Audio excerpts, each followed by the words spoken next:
Un autre thème, celui des égrégores.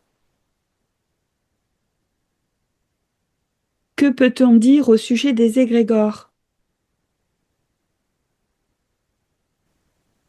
Jugement.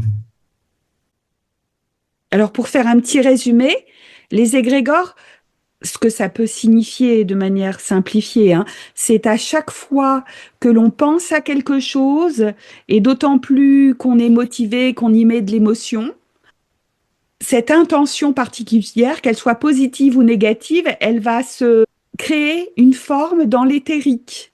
Et ensuite, ces pensées, ces intentions, elles vont se rassembler entre elles en fonction de leur affinité, leur similarité.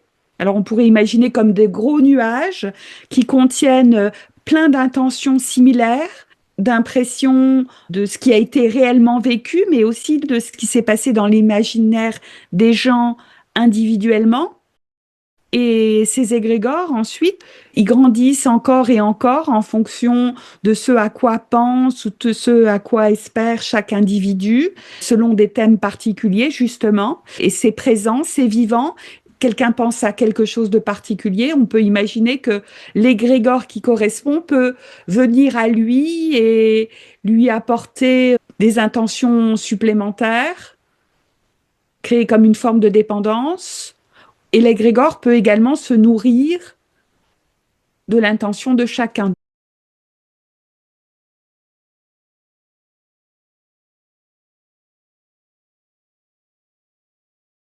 Et là, que peut-il en être dit sur la réalité des égrégores? Comparaison. Jugement, comparaison. Se nourrit vraiment, oui, du pensée de chacun. C'est quelque chose de personnel, le jugement, une comparaison. Donc pour moi, c'est un melting pot de plusieurs choses. En fonction de ce que l'on pense, ça va créer telle forme de d'attirance ou Hmm. d'opposition. Illusion. Donc là, on est vraiment, oui, dans l'éthérique.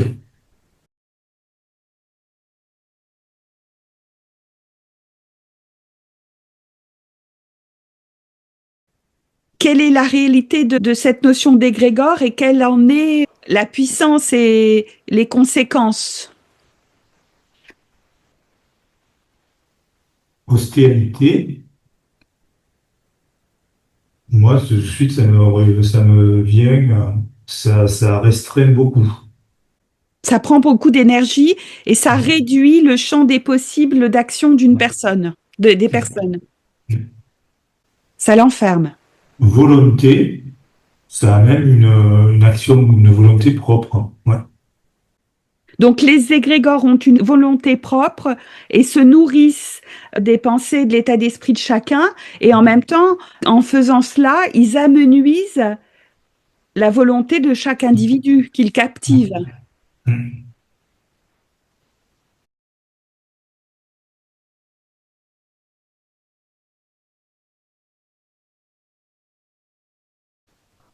Motivation, c'est sa raison d'être, oui, c'est sa nature. Hein.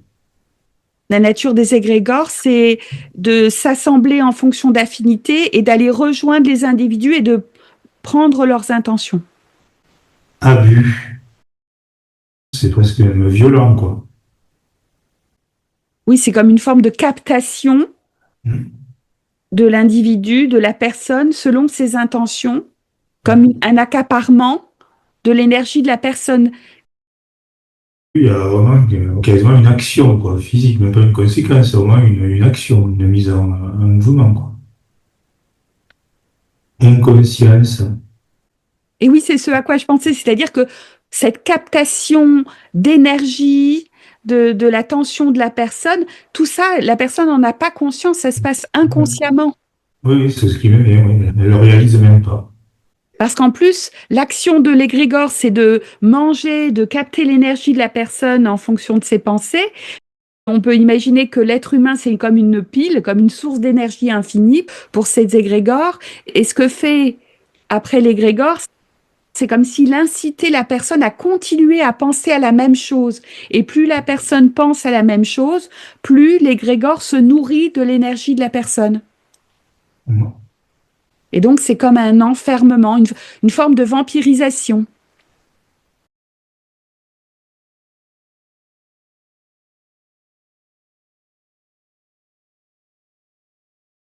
Épanouissement, Et là, c'est l'épanouissement pour les égrégores. c'est ce qui permet voilà, de grandir, d'évoluer. Et de se nourrir de l'énergie des êtres humains en fonction de leur imaginaire, de leur état d'esprit.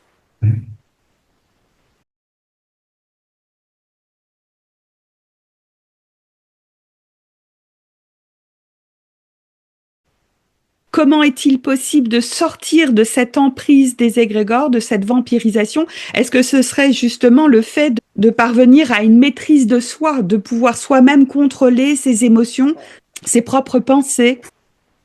Voilà, je sors dépendance.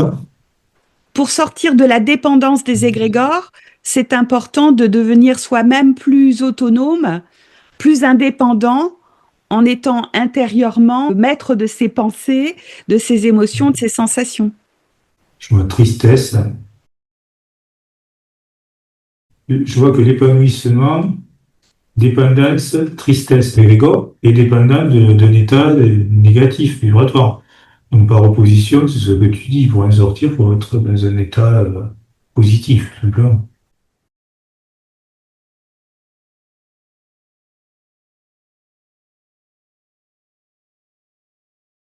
Est-ce que si intérieurement, on monte en vibration, donc monter en vibration, se connecter à sa supraconscience, ça sous-entend également de parvenir petit à petit, même si ça prend énormément de temps, de parvenir petit à petit à maîtriser, à contrôler ses pensées, ses émotions et ses sensations. C'est ce qui permet la montée en vibration, une connexion plus importante avec sa supraconscience. Et de cette manière, on peut s'échapper de l'emprise des égrégores. On peut ne plus être une nourriture pour ces égrégores. Oui, conscience, hein. C'est ça. Faire en conscience. L'éveil de la conscience, ça sous-entend maîtrise des pensées, sensations, émotions, de décider soi-même ce à quoi on veut penser, ce que l'on veut ressentir, et de pouvoir s'arrêter quand on le veut. C'est de cette manière qu'on retrouve une forme de liberté et qu'on n'est plus une nourriture pour les égrégores.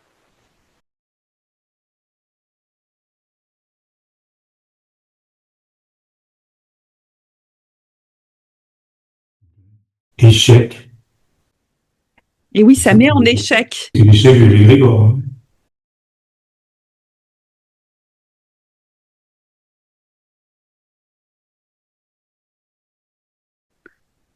Donc, les égrégores sont une réalité non visible, inconsciente pour la plupart des êtres humains, et une vampirisation énergétique importante collective qui empêche chacun de vivre vraiment pleinement libre et selon sa propre volonté.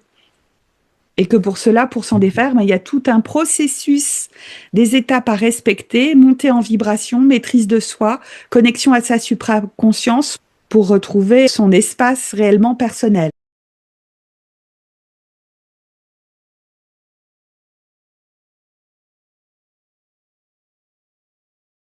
Si on va dans un petit aparté, effectivement, ceux qui font des mauvais rituels, en fait, ils nourrissent les égrégores volontairement. Ils créent des égrégores négatifs encore plus importants qui vont aller se diriger vers les personnes qui auront des pensées négatives pour se nourrir. Voilà, dans ça, de suite, oui, je vais sur la carte épanouissement pour l'égrégore, oui. Ça l'épanouit encore plus, oui. Donc il y a une intention dans les cultes négatifs de nourrir les égrégores, de les rendre plus puissants pour aller capter encore plus chaque être humain. Et chaque être humain alors s'amenuit et en s'amenuisant, il perd de sa joie, de sa force et donc devient plus triste en fait, plus fragile. Tristesse, C'est vrai, l'épanouissement, ce sont des égrégores et dépendant de la tristesse. Et la tristesse, c'est toujours un état d'épuisement énergétique. Hein. Quand on est déprimé, dépressif ou voire suicidaire, c'est que l'énergie, elle est à plat. C'est un peu comme quand on est malade, ben, toute l'énergie de la personne est mobilisée pour soigner le corps en a besoin, et à ce moment-là, ben, on n'a plus aucune envie et plus aucune motivation. Donc là, dans un état normal, si on est dans un état un peu dépressif, c'est qu'il y a vraiment vampirisation énergétique. Mais en plus, enfin, je vois maintenant, sur la carte, tu vois, motivation, ce que tu disais, j'ai à la fois la carte tristesse et conscience. Donc, tu vois, là où on se place, motivation pour les grégores, ben, c'est la tristesse, tandis que motivation pour la personne, ben, c'est la conscience, pour s'en sortir. C'est l'été, la carte motivation. Hein. Et oui.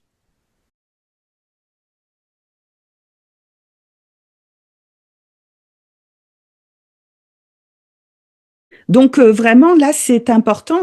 Il faudrait que davantage de personnes prennent vraiment conscience que leur état d'esprit est souvent, comment dire, manipulé par ces présences d'égrégores qui ont l'intention de maintenir des états d'esprit négatifs pour se nourrir. Abus.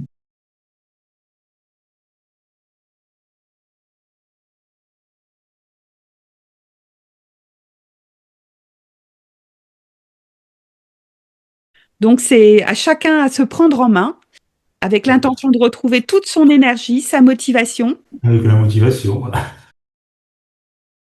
pour être maître de soi et de sa vie, connecté à sa supraconscience. Ouais.